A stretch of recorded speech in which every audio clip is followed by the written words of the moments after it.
जिन्होंने जिनसे मिला भारत को एक नया विधान, जिन्होंने दी भारत को एक नई पहचान और जिन्होंने रचा देश का संविधान, वो है बाबा साहेब अम्बेडकर महान। इसी के साथ मैं अंश दुबे कक्षा 8वीं का छात्र आज आप सभी के समक्ष बाबा साहेब अम्बेडकर पर कुछ पंक्तियां कहना चाहता हूं।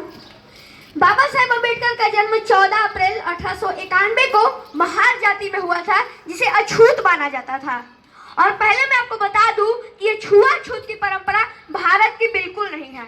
यह परंपरा भारत पर हुए विदेशी आक्रमणों और डिवाइड एंड रूल पॉलिसी का नतीजा है।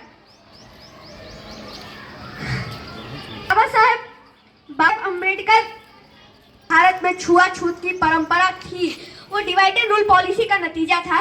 और उस समय समाज में ऐसा विष घुल चुका था कि बाबा साहेब अम्बेडकर को क्लास में बाकी विद्यार्थियों के साथ बैठने की अनुमति नहीं थी।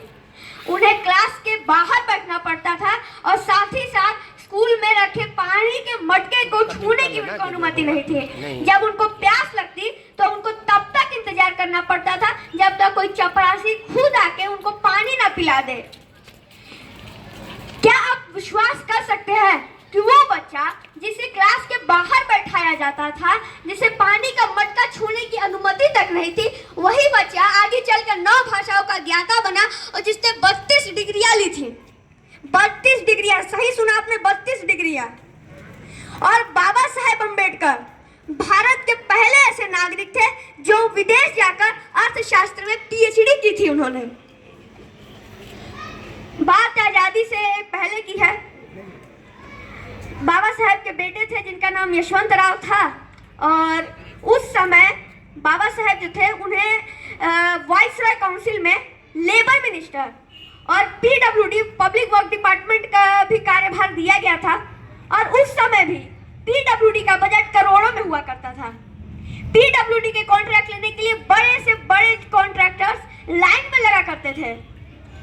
तो एक दिल्ली के एक बहुत बड़े कॉन्ट्रैक्टर थे, उन्होंने बाबा साहेब के बेटे यशवंत राव को फोन किया, उनसे संपर्क करने की कोशिश की, और उन्होंने उन्हें कहा कि आप अपने पिताजी से कह के ये कॉन्ट्रैक्ट मुझे दिलवा दीजिए और उसके बदले मैं आपको अपनी फर्म में 50% का पार्टनरशिप दूंगा, 50% का हिस्सा दूंगा।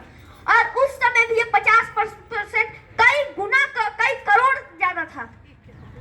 तो ये प्रस्ताव लेकर बाबा साहेब के बेटे यशवंत राव मुंबई से निकले दिल्ली की ओर। ये प्रस्ताव लेकर वो दिल्ली पहुंचे, बाबा साहेब से मिले, बाबा साहेब को बताया कि प्रस्ताव बताया कि ऐसा ऐसा उन्होंने कहा। तो बाबा साहब ने कहा कि मैं इस कुर्सी पर लोगों का उद्धार करने के लिए बैठा, ना कि अपने बच्चे पालने के लिए, ना पैसा कमाने के लिए।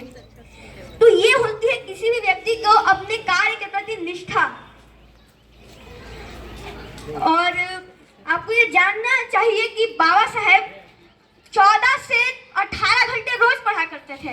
ये मैं कॉलेज या स्कूल की बात बिल्कुल नहीं कर रहा, ये तब की बात है जब वो सफल हो चुके थे, जब वो लेजेंड बन चुके थे, तब भी वो 14 से 18 घंटे पढ़ा करते थे। क्योंकि यही एक ऐसी चीज है जिसे ना तो चोर चुरा सकता है, ना राजा हर सकता है, जिसे ना तो भाई बांट सकता है, और ये अकेला ऐसा धन है दुनिया का जो बांटने से, जो खर्च करने से और बढ़ता है। कहा जाता है कि बाबा साहेब जिन लोगों के पास दुनिया में बड़ी बड़ी लाइब्रेरी होती थी, उनमें से बाबा साहेब भी एक थे, और उनकी लाइब्रेरी में 50,000 से ज्यादा पुस्तकें रखी होती थी। 50,000।